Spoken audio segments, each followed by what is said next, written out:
Maka dari itu, saya lihat bahwa jangan sampai DKI Jakarta ini dikenal sebagai provinsi kelebihan bayar. Dan di sini setelah saya baca rekomendasi dari BPK, ini saya kira adanya maladministrasi dari Pemprov sendiri atau bahkan kesengajaan. 800 juta data lebih, tapi 200 sudah dikembalikan, ya 600 sedang dalam proses ya. Ini kan soal administrasi pendataan. Terbongkar lagi. Temuan BPK, Pemprov DKI era Anies kelebihan bayar, kena denda 45,87 miliar rupiah. Anies kabur pura-pura nggak tahu, PJ Heru tuntut tanggung jawab Munis. Halo, selamat datang di channel Redaksi Jurnal bersama JJ. Bau itu semakin menyengat. Salah satu yang terpenting adalah ditemukannya begitu banyak kasus kelebihan bayar yang terungkap Badan Pemeriksa Keuangan BPK. Loh kok kelebihan bayar ya? Bukannya itu potensi korupsi? Badan Pemeriksa Keuangan BPK RI menemukan sejumlah persoalan dalam laporan keuangan pemerintah Provinsi DKI Jakarta tahun anggaran 2022, di mana pada saat itu masih dipimpin oleh Anies Baswedan. Anggota 5 BPK RI Ahmadin Nur Supit menjelaskan, salah satu masalah itu yakni kelebihan pembayaran atas belanja dan denda keterlambatan dengan total nilai 45,87 miliar. Kelebihan pembayaran atas belanja nilainya 11,34 miliar. Rinciannya kelebihan perhitungan gaji dan tambahan penghasilan senilai 6,39 miliar rupiah.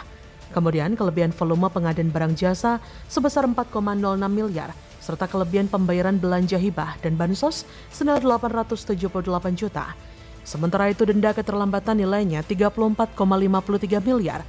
Denda keterlambatan adalah sanksi yang dikenakan pemerintah kepada kontraktor atau penyedia barang jasa yang terlambat menyelesaikan pekerjaan sesuai kontrak.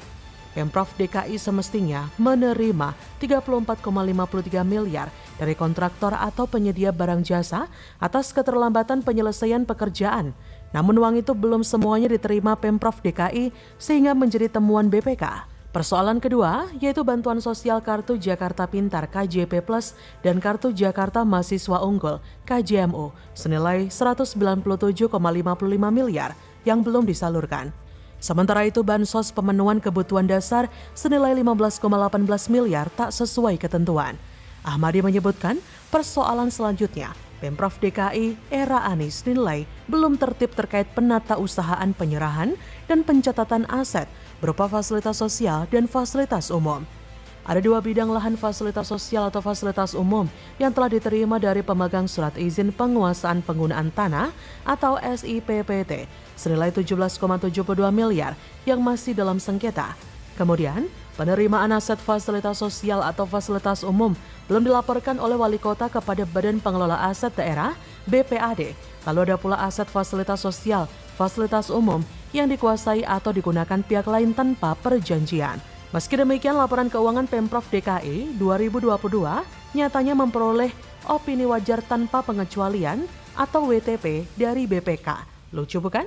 Dengan perolehan tersebut, laporan keuangan Pemprov DKI secara berturut-turut memperoleh opini WTP hingga 6 kali sejak 2017.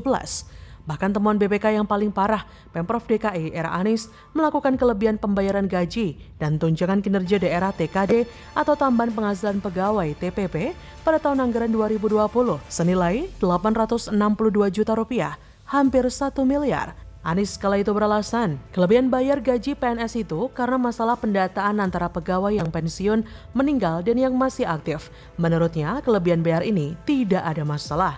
Soal kelebihan bayar sepertinya menjadi hal yang rutin di jajaran Pemda DKI era Anies. Di masa pandemi saja BPK menemukan adanya kesalahan penganggaran untuk penggunaan belanja barang dan jasa, di mana rinciannya diantaranya pemborosan pembelian rapid test. Sebanyak 1.146 siswa telah lulus sekolah, tapi masih dibiayai. Kemudian tunjangan pegawai yang sebenarnya sudah meninggal, tapi masih dibayarkan hampir 1 miliar. Kemana tuh duit? Tentu masih ada contoh lain yang tidak bisa dipaparkan satu demi satu. Hanya saja publik menjadi tidak paham apa sebenarnya yang terjadi dengan kelebihan bayar yang terjadinya terkesan rutin dan beruntun ini. Jangan-jangan ada unsur kesengajaan untuk suatu tujuan tertentu atau mengutip rasa khawatir banyak orang bahwa praktik-praktik semacam ini merupakan suatu modus korupsi. Bisa saja, sebab oknum yang memang berbakat jadi maling akan selalu pandai menyiasati segala sesuatu asal bisa menyalurkan hobinya itu. Coba bayangkan apabila kasus-kasus kelebihan bayar ini tidak diketahui publik dan menjadi ramai. Apakah mungkin ada statement bahwa itu akan dikembalikan? Untung BPK masih baik hati mengumumkannya sebagai kelebihan bayar bukan korupsi. Coba kalau semuanya diselesaikan secara internal saja. Apakah mungkin ada statement bahwa semua kelebihan bayar akan dikembalikan? Tidak ada yang tahu. Bagaimana menurut Anda?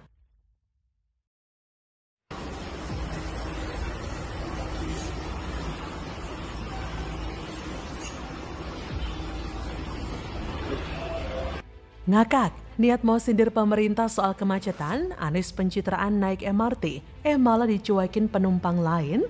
Duh, kok warga masa bodoh sama capres terdebes sih?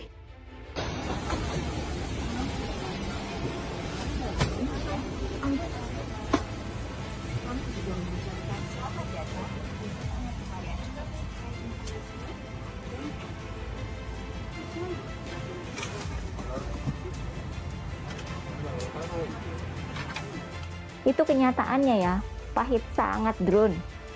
Berat buat Anies untuk membalikan penerimaan masyarakat itu ya. Coba deh, para kadrun ikut bantuin gimana caranya supaya Anies jangan sampai dicuekin lagi. Halo, dengar suara JJ lagi di channel Redaksi Jurnal. Mantan Gubernur DKI Jakarta, Anies Baswedan, tampak sedang santai berdiri di Mass Rapid Transit MRT Jakarta, Kamis 20 Juli 2023. Menggunakan jas abu-abu dan kemeja biru, Anies tampak sedang bermain handphone di MRT. Ia pun berdiri sendirian di dekat pintu sambil menyandar. Akan tetapi terlihat Anies seolah diabaikan oleh warganya. Sebab terlihat antusiasme penumpang MRT kurang ketika melihat sosok mantan gubernur Jakarta itu yang berdiri di antara mereka. Banyak juga warganet yang memberikan tanggapan soal Anies yang dicuekin. Bahkan ada pula netizen yang meminta Anies kalau mau naik kendaraan umum dikondisikan dululah tim horenya biar ada yang acting minta foto. Netizen itu juga mengingatkan jika Anies itu bukan Jokowi, Ahok atau Ganjar. Tidak ada yang peduli dengan Anies kalau tidak ada yang nyuruh. Tidak ada yang peduli dengan Anies kalau tidak ada yang nyuruh. Meskipun ada dua orang yang terlihat meminta foto, tapi itu tidak cukup buat memancing rakyat pengen nyamperin Anies. Masih terlihat orang lain pada cuek dan tetap nggak peduli. Mungkin Anies bawa supporternya kurang banyak kali ya? Anies memang sudah sering dicuekin sama warga. Beberapa waktu lalu ketika naik pesawat, Anies juga dicuekin sama seluruh penumpang. Menurut skrip dan menurut naskah yang sudah disiapkan oleh narasinya, harusnya ketika Anies masuk pesawat dia langsung disambut dengan tepuk tangan gemuruh dari para penumpang yang menginginkan dia jadi pemimpin. Tapi kok justru mimpi itu menjadi terbalik dan berubah menjadi nightmare alias mimpi buruk untuk Anies. Ketika dia masuk, dia hanya disambut oleh pramugari yang memang secara otomatis melemparkan senyum kepada setiap orang yang masuk. Itu sudah jadi tugasnya. Kemudian ketika dia jalan dari baris paling depan yang merupakan kelas bisnis sampai ke baris ekonomi yang ada di paling belakang, semua orang terkesan cuek dan malah memasang tampang yang jijik memandang kepada orang yang telah datang itu.